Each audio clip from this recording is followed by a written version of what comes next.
Tol Soreang Pasir Koja dan Cisumdawu masih dalam tahap penyelesaian.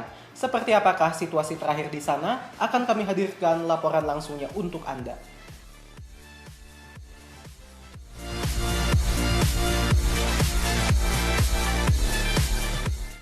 Peringatan Hari Buruh Internasional 2016 di Bandung, para buruh meminta upah layak dan menentang peraturan pemerintah nomor 78 tahun 2015 tentang pengupahan. Akan kami hadirkan juga sensasi minum kopi dengan cara jadul dan modern.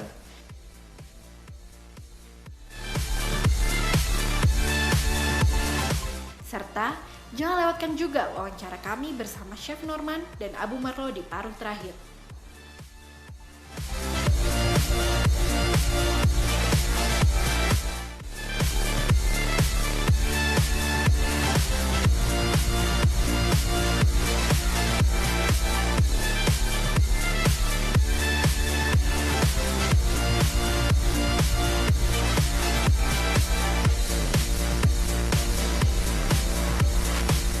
Selamat siang pemirsa, kita berjumpa kembali di Buletin Divia 12. Selain keempat berita utama, kami juga akan menghadirkan berbagai informasi menarik dan penting untuk Anda. Saya Yusuf Yulindo Dan saya Jerome Fatesari. Inilah Buletin Divia 12 selengkapnya.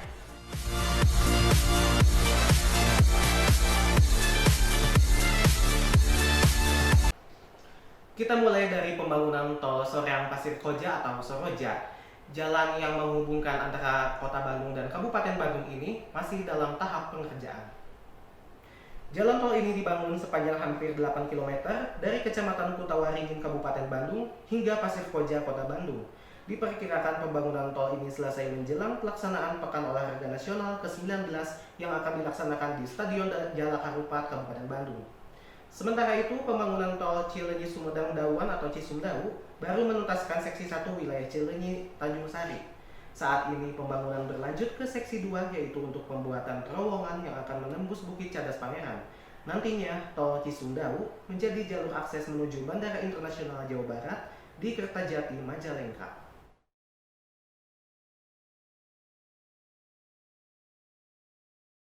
Pantauan kita berjalan ya dengan baik. Tentu ini fase yang cukup menentukan karena fasenya fase land clearing, menata tanah, lahan agak lambat. Tapi kalau sudah ini selesai, sudah konstruksi, beton, itu biasa cepat. Dan saya dapat jaminan dari kontraktor bahwa insya Allah Tol Soroja bisa dipakai untuk penyelenggaraan PON. Di proyek seksi 2, khusus seksi 2, kita tuh butuh tanah 1.200 meter kubik tanah untuk menimbun jalan. Jalan kini rata-rata tebal timbunannya sekitar 3,7 meter. Jadi dari ujung 3.300 sampai 8.175 itu tinggi timbunannya antara 3 sampai tertinggi itu 7 meter. Ruas tol Cisumdawu memiliki panjang 60,1 km. Pembangunan fisik jalan tol terbagi menjadi 6 segmen. Segmen 1 yaitu Cileunyi-Tanjung Sari sepanjang 9,8 km. Seksi 2 meliputi Tanjung Sari Sumedang sepanjang 17,5 km. Sementara seksi 3 berada di Sumedang hingga Cimalaka sepanjang 3,73 km. Kemudian seksi 4 sepanjang 6,96 km meliputi Cimalaka Legok. Lalu dua seksi terakhir yakni Legok Ujung Jaya sepanjang 16,35 km dan Ujung Jaya Kertajati sepanjang 4 km. Pemirsa, untuk mengetahui situasi terkini di lokasi pembangunan tol Soroja dan Cisumdawu, kita telah terhubung dengan Widiana Rizky Lestari yang saat ini sedang berada di lokasi tol Soroja. Selain itu juga ada Primagung yang sudah bergabung dari Kertajati, Majalengka. Kita ke Widiana terlebih dahulu. Widya, bagaimana dengan kondisi terakhir pembangunan tol Soroja di dekat Stadion Jalak Harupat Kabupaten Bandung? Baik Yusuf dan pemirsa, seperti yang bisa kita lihat, pembangunan tol Soroja yang menghubungkan kota Bandung dengan Kabupaten Bandung saat ini sedang dalam proses pembangunan. Dan di tempat saya berdiri saat ini, sedang dilakukan tes kepadatan tanah, tepatnya di Kampung Muara, Kecamatan Kutawaringin. Selain itu, juga tepat di seberangnya sedang dilakukan pembangunan jembatan. Dan perlu diketahui pemirsa, Tol Soroja atau Soreang Pasir Koja ini merupakan salah satu pembangunan untuk pengembangan daerah di Bandung Selatan. Pembangunan ini dimulai sejak September tahun lalu dan ditargetkan selesai menjelang pelaksanaan Pekan Olahraga Nasional ke-19. Pemerintah daerah Jawa Barat sendiri mengejar target tersebut karena Tol Soroja ini akan memfasilitasi kemudahan akses perjalanan untuk pelaksanaan PON yang akan dilaksanakan pada September mendatang. Maka menjelang pelaksanaan PON, tol ini harus bisa beroperasi karena acara pembukaan dan salah satu venue pada pelaksanaan PON nanti berlokasi di Stadion Jalak Harupat, Kabupaten Bandung. Panjang tol ini mencapai 8 km dimulai dari Tol Pasir Koja dan berakhir di depan kantor pemerintah Kabupaten Bandung di Soreang, Kabupaten Bandung. Namun, proses pembangunan ini terhambat oleh cuaca, mengingat selama beberapa bulan ke belakang, wilayah Bandung Raya terus-menerus diguyur hujan. Hal ini menyebabkan pembangunan tol ada yang terpaksa dihentikan saat hujan seperti pembangunan yang menyangkut kepadatan tanah. Tetapi, jika proses pengecoran masih bisa dilakukan, terutama di titik-titik tertentu yang memang harus dituntaskan saat itu juga. Terkecuali jika ada petir, semua aktivitas pembangunan terpaksa dihentikan dan dilanjutkan setelah cuaca kembali membaik. Demikian laporan langsung Widiana Rizky Lestari dan Egy Gias Purnama, kembali ke Yusuf di studio. Baik, terima kasih Widiana Rizky Lestari sudah melaporkan langsung dari kawasan lokasi pembangunan Tol Soroja. Kita ke Primagung sekarang yang berada di Kertajati, Majalengka. Ya Primagung, silakan dengan laporan Anda selengkapnya. Baik Yusuf, saat ini kami sedang berada di pintu keluar Tol Kertajati yang merupakan titik akhir dari Tol Cilinyi Sumedang Dawuan atau Cisumdawu. Tol Cisumdawu merupakan jalan akses menuju Bandara Internasional Jawa Barat. Pembangunan jalan tol ini sudah dicanangkan sejak 2011 dan saat ini pembangunan tersebut telah sampai pada sesi 2 yaitu pembuatan terowongan di Rancakalong, Kabupaten Sumedang. Panjang tol Cisumdawu mencapai 60,1 km. Pembangunan dibagi pada 6 segmen. Pertama, seksi 1 yaitu Cilinyi Tanjung Sari sepanjang 9,8 km. Seksi 2, Tanjung Sari Sumedang sepanjang 17,5 km. Seksi 3, Sumedang Cimalaka sepanjang 3,73 km. Seksi 4, Cimalaka Legok sepanjang 6,96 km. Seksi 5, Legok Ujung Jaya sepanjang 16,35 km. Dan seksi 6, Ujung Jaya Kertajati sepanjang 4 km. Tol Cisumdawu awalnya ditargetkan selesai pada tahun ini, namun pembangunan masih terkendala pembebasan lahan. Demikian laporan Primagung dari Safanur Nafisa dan juru kamera Vina Prima Handayani dari lokasi pembangunan Tol Cisumdawu kembali ke studio. Baik, terima kasih Primagung atas laporannya. Sebelumnya ada Widiana dari lokasi pembangunan Tol Soroja, Kabupaten Bandung. Selama pengerjaan proyek jalan tol, sistem keamanan dibuat guna menunjang kelancaran pembangunan. Berikut penjelasannya. Kami berkomitmen ya menerapkan sistem K3 yang terintegrasi dengan sistem manajemen di lapangan. Adapun sistemnya kami sudah bikin, kemudian untuk implementasi atau sosialisasi di lapangan, kemudian penerapannya, kemudian kontrolnya kita udah berlakukan juga, kemudian program-program K3 semuanya kita berlakukan. Selanjutnya di Buletin Divia 12. Sebuah gitar aluminium berharga puluhan juta rupiah tampil anggun dengan balutan ornamen unik dan berkelas. Sesaat lagi di Buletin Divia 12.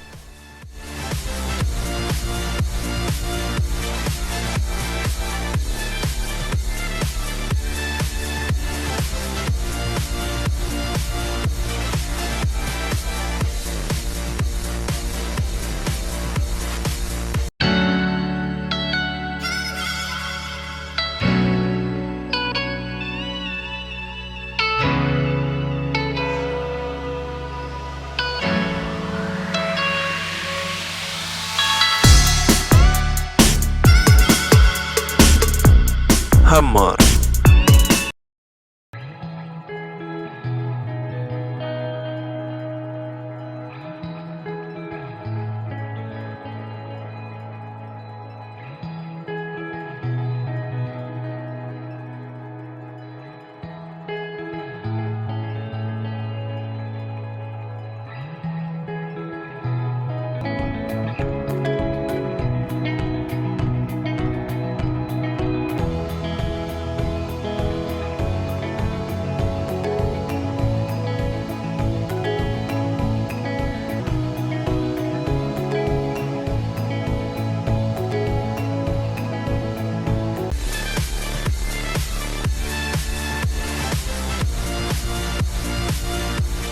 kasih pemirsa masih bersama kami di Buletin di Via 12. Memperingati Hari Buruh Internasional 2016, beberapa serikat buruh di Kota Bandung melakukan aksi unjuk rasa. Kegiatan tersebut merupakan bentuk penentangan pada Wali Kota Bandung Ridwan Kamil yang mengimbau mereka untuk merayakan Hari Buruh dengan cara bersih-bersih.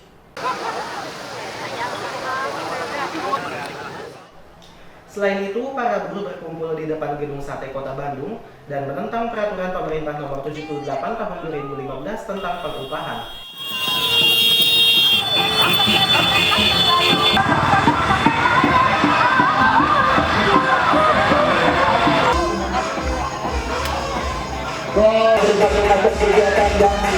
Para buruh menolak pengupahan yang dipengaruhi laju inflasi dan perkembangan ekonomi. Para buruh juga tetap menyuarakan penolakan terhadap sistem kerja kontrak dan upah murah. Karena UMK yang harus berlaku untuk orang bekerja di bawah 1 tahun masa kerjanya diterapkan kepada orang yang sudah bekerja 35 tahun. PP 78 tetap harus dihapuskan. Itu sangat merugikan bagi buruh. Masa kita diatur dengan inflasi, diatur dengan perkembangan ekonomi, laju ekonomi, nggak bisa. Kalau PP ini tidak dihapus, outsourcing tidak dihapus, kontrak tidak dihapus, terus KHL penyesuaian tidak 80 item, tidak 84 item, ini berat bagi buruh. Buruh sejahtera, perusahaan ikut sejahtera. Jurnalis sejahtera, perusahaan ikut sejahtera. Selain berbagai serikat buruh, Aliansi Jurnalis Independen Kota Bandung pun menggelar demonstrasi. Aji Bandung mempermasalahkan batasan jam kerja yang tidak jelas, terutama bagi jurnalis media cetak dan online. Selain itu, sebagai cara publik juga semakin mengkritisi media. Kita di satu sisi yang terus memperjuangkan atau menyuarakan suara-suara teman-teman buruh yang aksi saat ini, malah kita sendiri yang kemudian jam kerjanya tidak dibatasi. Oh, bukan karena ada sekat, tapi ini karena tekanan dari perusahaan media. Muda dan kreatif. Kedua kata tersebut cocok untuk sepasang sahabat ini. Mereka tengah sukses menjalankan bisnis digital. Siapa mereka dan bagaimana menjalankan bisnisnya? Ini dia liputannya untuk Anda. Mengusung tema bisnis kreatif, Ernanda Putra dan Kinan Pierce membuka sebuah kreatif lab yang diberi nama Makna Kreatif. Makna Kreatif adalah sebuah perusahaan branding konsultan yang bergerak melalui media sosial. Berdiri sejak 2014 lalu, Nanda dan Kinan pertama kali bertemu dalam Euphoria Project, sebuah bisnis yang pernah dikerjakan Kinan beberapa tahun silam.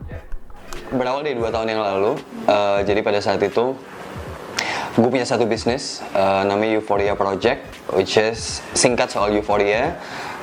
Gue berusaha memberikan platform untuk kreatif-kreatif muda di Jakarta untuk mereka men-showcase karya-karya mereka. Jadi ini adalah sebuah exhibition pelaku kreatif di Jakarta. Sampai akhirnya salah satu tenannya kebetulan Nanda. Jadi Nanda waktu itu dia bawa brand Daily Rats, itu leather goods, dan akhirnya di situ kita mulai ngobrol. Dan sebenarnya 2 tahun yang lalu Makna Kreatif itu udah lahir dari Nanda. Jadi Nanda sudah menginisiasikan, kemudian kita bertukar pikiran. Ternyata sepertinya kita ngerasa ada visi misi yang cocok nih. Jadi ya akhirnya dari situ, dari Nanda dengan bisnisnya, gue dengan bisnis gue sendiri, kita ketemu dan akhirnya jadilah sampai sekarang Makna. Passion dan keyakinan bahwa industri kreatif tidak akan hilang adalah jawaban mengapa Nanda akhirnya memutuskan memilih bisnis ini sebagai pekerjaannya. Basicnya memang graphic design kan. Jadi Makna Kreatif itu kantor desain, kantor kreatif lab lah kita sebutnya. Cuman core-nya itu graphic design gitu loh. Dalam mencari inspirasi dalam suatu proyek, Kinan mengaku bisa menemui inspirasi dari hal apapun, termasuk berkomunikasi dengan banyak orang. Sering banyak pertanyaan, dapat ide baru atau dapat inspirasi itu dari mana sih? Sebenarnya gue pribadi itu dari komunikasi sih, dari berkomunikasi dengan banyak orang. Jadi gue nggak pernah menutup diri untuk ketemu orang baru, untuk menemukan inspirasi baru, mendapatkan ide-ide baru.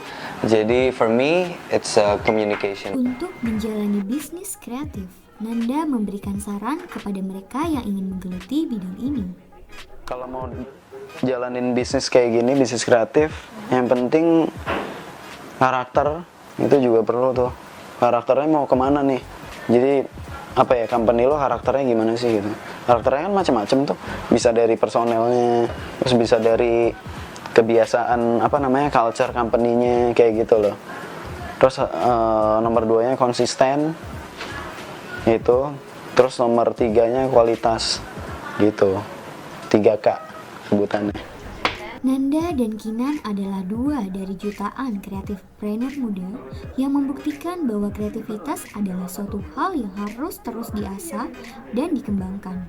Karena kreatif adalah harga mati untuk bertahan hidup dalam bisnis ini. Gitar sudah tidak asing lagi di telinga masyarakat. Alat musik petik ini dibuat dengan berbagai desain dan bahan. Namun, bagaimana dengan gitar yang satu ini? Di Bandung, sebuah gitar berbahan baku aluminium dijual mulai puluhan hingga ratusan juta rupiah. Seperti apa gitar tersebut? Ini dia liputannya untuk Anda.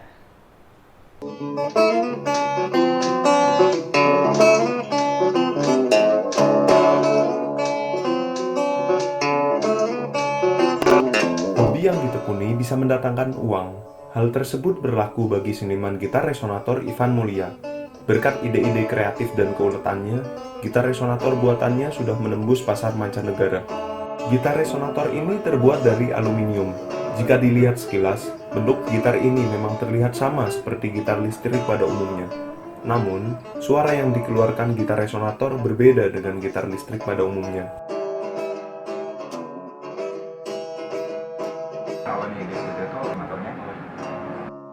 Ivan mulai menekuni bisnis gitar resonator sejak 2009. Setelah 10 tahun sebelumnya Ivan bereksperimen. Ivan juga telah mendalami gitar sejak 1991 dan menekuni seni pengecoran logam sejak 1999. Jadi sebetulnya mulainya awalnya browsing lagi, kita browsing nyari maksudnya mau beli gitu. Nyari, nah habis itu ternyata ya bedalah dari 10 tahun lalu sampai ke 2009 itu kayak ini aja, kebuka di internet aja itu kan udah beda jauh situasinya. Jadi pas udah nyari lagi browsing ternyata ketemu banyak link, akhirnya ketemu ke forum-forum, lihat proses pembuatan, join di forum, terus kepikir nggak coba bikin gitu. Sementara kita seharinya juga tetap udah di logam juga gitu. Gitar buatan Ivan dibanderol seharga 4.000 hingga 7.000 euro atau setara dengan 80 juta rupiah. Minat terhadap gitar buatannya terus bertambah dan kebanyakan pemesan gitar berasal dari luar negeri. Untuk saat ini saja, pesanan gitar buatan Ivan sudah antri hingga 2017 mendatang. Karya Ivan selangkah lagi akan makin dikenal dunia melalui ajang The Holy Grail Guitar Show yang digelar di kota Berlin, Jerman pada Oktober mendatang. Dia akan membawa 4 gitar yang telah dipersiapkan sejak 3 tahun lalu.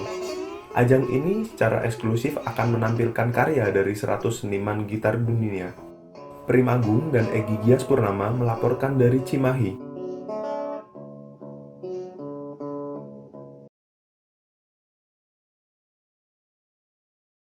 Ingin menikmati sensasi minum kopi dengan cara jadul dan modern? Kami memiliki liputannya untuk Anda. Serta jangan lewatkan perbincangan bersama chef dan magician yang membuka usaha kuliner. Tetaplah di Buletin Divia 12.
Indonesia bersatu, keselamatan nomor 1. Marilah menyeberang di tempat yang aman.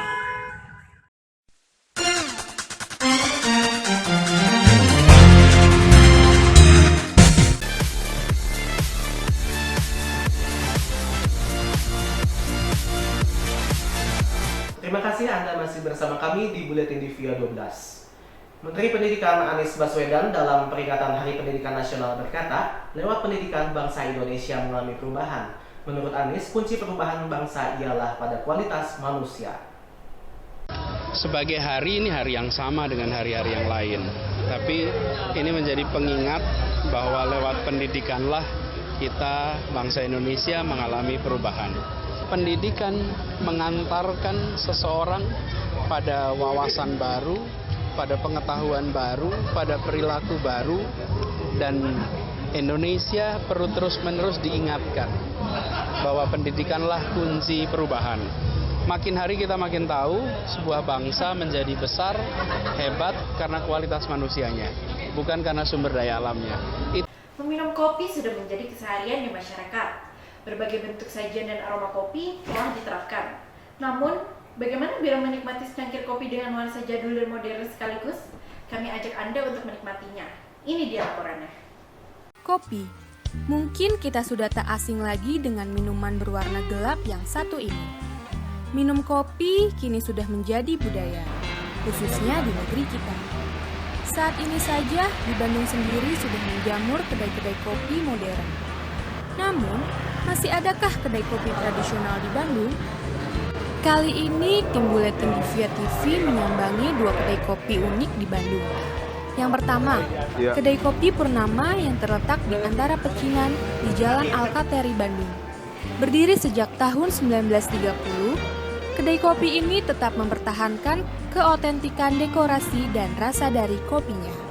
Kalau konsepnya sendiri, Warung Kopi Purnama itu kan didirikan tahun 1930 kan. Jadi lebih ada nuansa, katanya ada gotiknya, ada art deco-nya, karena zaman art deco kan tahun 1920 sampai 30 kan. Jadi kalau dari konsepnya sih ada art deco-nya, ada Belanda-Belandanya juga. Dan di sini saya lebih fokus ke restoran, kita sebut warung kopi lah, peranakan gitu. Mayoritas pengunjung kedai kopi ini adalah warga keturunan Tionghoa. Salah satunya adalah Winsui yang sudah menjadi pelanggan tetap selama 35 tahun terakhir. Ada 35 tahunnya. Iya, kopi favoritnya kopi susu. Kalau di sini lebih khas ya rasa kopinya. Namun, ada pula warga lokal maupun domestik yang sengaja berkunjung ke kedai kopi ini. Baru pertama kali sih, menurut saya sih kayak oldies tapi ya kayak bisa jadian buat tempat nongkrong anak-anak zaman sekarang. Tempat kedua yang menjadi tujuan tim Divia TV adalah Kopi Selasar. Bertempat di kawasan Dago Pakar, kedai kopi ini jauh lebih modern dibandingkan Kopi Purnama. Tak hanya menyajikan racikan kopi, tempat ini juga terdapat galeri seni visual dari para seniman ternama. Selain itu, mayoritas pengunjung di Kopi Selasar ini juga berasal dari kalangan muda-mudi. Rasa kopinya kayaknya mirip ya sama tempat lain, cuma mungkin tempatnya beda. Suasananya lebih enak buat nyantai, iya, lebih tenang. Kalau untuk saya sendiri baru pertama kali di sini. Sensasinya ya suasananya sih enak, nyantai di sini. Kopi yang disajikan di kedai kopi ini juga tidak pure otentik. Akan tetapi, kebanyakan menu yang disajikan sudah difusion menjadi lebih modern. Kopi Selasar sendiri merupakan suatu kelengkapan karena jauh, maka setelah lihat seni orang pengen minum, pengen berbicara. Yusuf, bagaimana jika seorang magician juga merangkap sebagai entrepreneur? Oh, seperti apa itu, Dina? Kita lihat liputannya.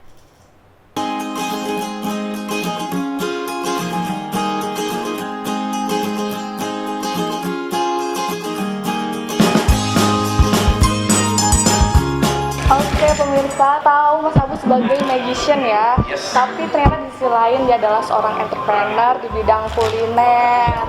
Oke, Mas Abu punya bisnis di bidang kuliner yang dulunya itu bernama Marlow Eat and Chef, sekarang berubah menjadi Marlow Kitchen. Dan kolaborasi juga dengan Chef Norman yang udah sering kita lihat juga ya di layar kaca. Nah, gimana sih ceritanya bisa berkolaborasi dengan Chef Norman dan buat konsep Marlow Kitchen? Oke, jadi awalnya saya tertarik banget sama kuliner karena Ya Bandung kan terkenal banget sama kulinernya lah gitu ya intinya. Jadi karena saya ngelihat ada satu prospek yang oke di kuliner, jadi ya naluri saya mengatakan bahwa harus dicoba deh di kuliner gitu. Dan kebetulan saya punya teman baik namanya Chef Norman juga. Nah akhirnya ya kita berkolaborasi, akhirnya kita bekerja sama, ya akhirnya jadilah yang namanya Marlo Kitchen by Chef Norman gitu. Apa diferensiasi dari Marlo Kitchen ini dibandingkan dengan restoran lain? Mungkin ya disebut modern kali ya. Seperti contoh menu andalan kita ada namanya seblak tenderloin. Jajanan biasa tapi biasa. ada tenderloinnya. Karena di retouch, karena kita bikin satu kreasi, karena kita bikin sesuatu yang pengen unik, tambahin tenderloin sedikit ya akhirnya jadi seblak tenderloin. Ya kurang lebih begitulah. Jadi diferensiasinya kita ada comfort food lah gitu ya. Jadi bisa ngerasain taste yang unik di Cafe Marlo Kitchen ini. Oke. Dan itu memang sasarannya, marketnya itu siapa gitu? Ya sama kayak seumuran saya lah ya, kan saya masih muda nih gitu.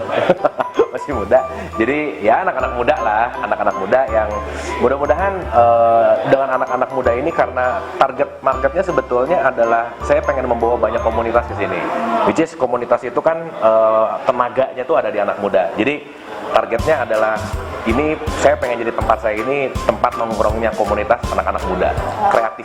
Gitu. Sekarang juga kuliner sudah menjadi gaya hidup setiap orang. Nah, apakah memang investasi di bidang kuliner ini menjanjikan? Kalau saya sih ya apapun itu harus didasari dengan optimis kan. Kalau saya optimis punya barang jualan yang bagus, ya saya juga optimis bahwa barang ini akan laku gitu. Jadi melihat market, melihat lifestyle, melihat makanan itu tidak ada matinya, saya sangat yakin bahwa ini bisnis yang menjanjikan. Tips atau kunci suksesnya mungkin dari Mas Abu Marlo sebagai entrepreneur di bidang kuliner, buat pemirsa yang emang juga tertarik dan passion pengen usaha kuliner? Kalau buat saya sih jangan jual makanan, tapi jual experience-nya. Kayak jangan jual nasi gorengnya, tapi jualah bagaimana experience terhadap nasi gorengnya gitu. Oke, menarik ya. Kita jangan jual makanan tapi jual experience. Oke, sekarang mau jalan-jalan ke dapur ketemu sama Chef Norman, Bu? Boleh. Hai Chef Norman. Halo Mbak. Apa kabar? Baik. Oke, di sini nih di Marlo Kitchen ada menu unik yang mengkombinasikan antara jajanan Bandung ya, seblak dengan western nih. Jadi awalnya gimana sih Mas bisa punya ide untuk mengkombinasikan makanan Indonesia juga dengan western? Jajanan yang merakyat, ya. Secara taste, ya, karena kita harus menyesuaikan juga dong dengan selera orang Bandung itu seperti apa. Tipsnya dong bagi para pemirsa di Via TV ini yang mungkin memang ingin berbisnis di bidang kuliner, gimana sih supaya bisa bikin menu yang inovatif gitu? Bikin menu yang inovatif, sebetulnya menu yang inovatif itu gampang-gampang susah ya. Ya, pertama kita harus mau bikin menu inovatif itu harus mengenal dulu karakter bahan makanan. Kalau sudah mengenal karakter dari bahan makanannya, kita nggak akan salah dalam mix and match. Jadi memang ada beberapa mix and match menunya dan itu unik dan menarik. Buat Anda yang memang tertarik berbisnis di bidang kuliner, tentunya harus bisa berinovasi, menghasilkan suatu menu yang unik dan tentunya juga seperti yang dikatakan oleh Abu Marlo bahwa harus bisa memberikan pengalaman baru kepada pelanggannya, dan tentunya tadi pesan dari Chef Norman juga harus bisa mengenal karakter masakan. Ya, Makasih banyak Mbak, makasih banyak. Bincang-bincang dengan Chef Norman dan Abu Marlo tadi menutup jumpa kita di Buletin di Via 12. Saya Yusuf Yulindo dan saya Dinda Permatasari mengucapkan terima kasih atas perhatian dan kebersamaan Anda. Selamat siang dan sampai jumpa.